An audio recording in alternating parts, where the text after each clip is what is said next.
Bonjour et bienvenue dans notre émission titrée Seule source de toute la vie. Je vous salue, bonjour et bonsoir selon le moment que vous allez nous lire.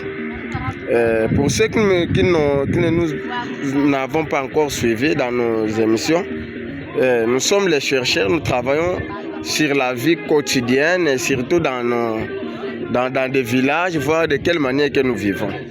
Dans cette vidéo-ci, je voudrais vous faire voir de quelle manière les sacs les charbons de bois sont conditionnés. Donc après la forêt ou après la brousse, après avoir travaillé, il faut faire le transport pour les amener ici sur l'asphalte où nous les conditionnons pour les mettre au marché. Alors, je ne voudrais plus trop parler, vous prendre trop de temps. Il s'agit d'une vidéo, d'une petite vidéo d'illustration pour voir qu'est-ce qui se passe, que tout le monde voit ce qui se passe. Suivez et regardez de quelle manière les sacs sont conditionnés. Regardez avec nous ici. Voilà. Nous sommes déjà là. Vous voyez l'auteur même d'un sac. L'auteur même d'un sac. Vous voyez? Donc le marché, la demande a besoin de ceci. Donc il faudrait aller, après avoir, n'est-ce pas, chargé, il y a un sac et demi. Donc cet et demi là, à partir dessous, le premier sac est terminé. Il faut aller ajouter 3 pas par rapport à mes mains. Un pas, 2 pas et le troisième pas est là. Vous voyez? C'est de cette manière-là que les mamans qui vendent les charbons de bois là à Kinshasa aiment. Maintenant, ici, nous avons quelle sorte de charbon? Ces charbons de bois que vous êtes en train de voir ici sont issus des arbres que nous appelons, des bois durs que nous appelons Erythrophorus. Donc, ceux qui connaissent ça, c'est le nom scientifique. Mais chez nous, ici, le nom vernaculaire, c'est Mukwati. Ce Mukwati-là, c'est un bois vraiment très dur. Donc, ça nous permet, surtout chez nous, le courant n'est vraiment pas stable. Hein, pour préparer les mamans, lorsqu'ils voient ceci, elles vont se mettre là à danser. Pourquoi? C'est parce que ça dure beaucoup. Vous voyez? Donc ça dure beaucoup puisque c'est un peu résistant. Et c'est pourquoi lorsque les mamans préparent tel que les pondous, les sacs à faire, lorsque les mamans préparent tel que les haricots, lorsque les mamans préparent tel que de la viande fraîche, vous voyez, avec ces bois, avec ces charbons de bois ici de Erythrophorus, un bois dur qui est devenu, d'ailleurs c'est une plante haute à chenille qui est devenue vraiment rare, qui est vraiment en voie de disparition. Vous voyez, cette plante ici. Bien que cela, nous faisons tout en fait que nous puissions la protéger, cette espèce-là. Vous voyez? Donc, avec ça, c'est vraiment bon. Lorsqu'il n'y a pas de courant, vous mettez 5 trucs de cette taille. Vous voyez? Alors, il n'y a même pas match avec les madessous, il n'y a pas match avec les sacs à faire, il n'y a pas match vraiment avec de la viande. Vous voyez? Donc, regardez un peu qu'est-ce qui se passe ici. Ça, ce sont des sacs. Les gens en train de travailler. Donc, ceux-là, ce sont ceux-là qui sont des bosseurs qui travaillent. Vous voyez? Donc, si vous entrez dans ce domaine, il y a des experts. Ceux-là sont des experts qui savent comment conditionner cela. Vous voyez? Donc, nous sommes là. Donc, après, ici, vous voyez ce qui se passe? Regardez vous-même. Regardez vous-même.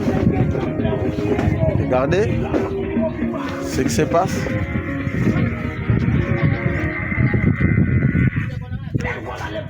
Regardez ce qui se passe. Regardez ce qui se passe. Les gens sont en train de siroter, mais si nous sommes en train de travailler. Regardez ce qui se passe. Voilà. Et là, c'est l'asphalte. L'asphalte est là. Donc, qu'est-ce que nous pouvons encore ajouter? Donc, après ici, après ce conditionnement dans les sacs, n'est-ce pas? Après ce conditionnement dans les sacs, nous irons, n'est-ce pas? Il faut qu'il y ait un véhicule. Nous prendrons un véhicule. Le sac, c'est 15 000 francs pour le transport d'ici jusqu'à Kinshasa, où il y a les points de vente, où le marché est organisé. Là où il y a des mamans pour que nous puissions les vendre, n'est-ce pas? Après le chargement, ici, à Kinshasa où cela est vendu. Vous voyez? Donc après ici c'est là-bas.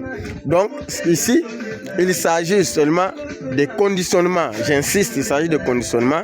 Ici nous conditionnons, mais la vente c'est à Kinshasa. La fabrication c'est en forêt ou dans la brousse. Vous voyez? Donc là nous cherchons, puisqu'il y en a il y en a de plusieurs manières, puisque cela dépend aussi des espèces végétales que vous avez utilisées.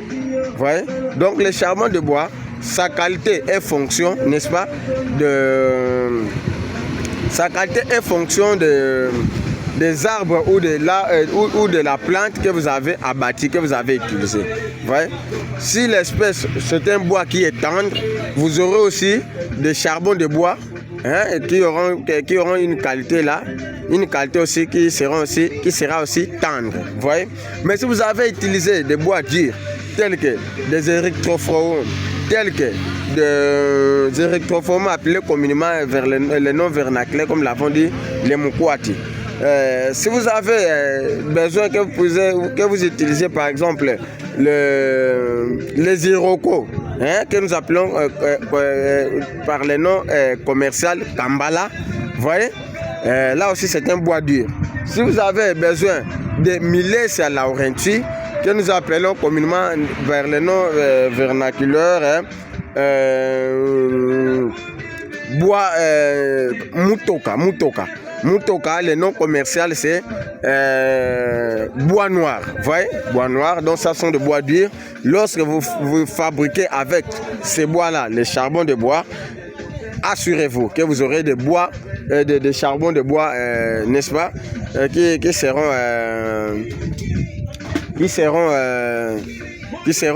trop durs, de qualité. Vous voyez? Et c'est pourquoi, comme il y a une loi dans notre pays, selon le code forestier, qui dit lorsque vous abattez un arbre, il faudrait penser à remplacer un autre. Si pas sur ce même endroit que vous l'avez abattu, ça doit être ailleurs. Et c'est pourquoi, par ces forcements de la loi, puisque la loi est là, elle est en vigueur, nous devons la respecter. Tellement que nous n'arrivons pas à faire cela, c'est pourquoi il y a un service des fonds forestiers nationaux, n'est-ce pas, les fonds forestiers nationaux qui s'occupent de reboisement et de déboisement. Donc nous sommes obligés, un sac tel qu'il est là, de payer. Il y a un prix que nous payons par sac. Vous voyez? Quand nous payons cela, alors ils prennent cet argent-là, ils financent ceux qui sont censés de faire le reboisement et ainsi de suite. Bon, là nous sommes... C'était une petite vidéo, je crois qu'il y a beaucoup de choses. Restez là et vous verrez ce qui se passe les soirs dans nos campagnes. Vous verrez ce qui se passe pendant cette période chez nous. Vous verrez ce qui se passe chez nous, en forêt, même là quoi. Vous aurez beaucoup de vidéos et d'ailleurs je ne voudrais plus trop parler. Restez branchés, likez si c'est pour la première fois, aimez notre vidéo et restez branchés pour ne rien manquer. Du reste, restez toujours branchés. Il s'agit de votre frère ingénieur, le Sunzi, ingénieur forestier, phytotechnicien à la fois, le Sunzi, Tiabangani, Jérémy. Que Dieu vous bénisse.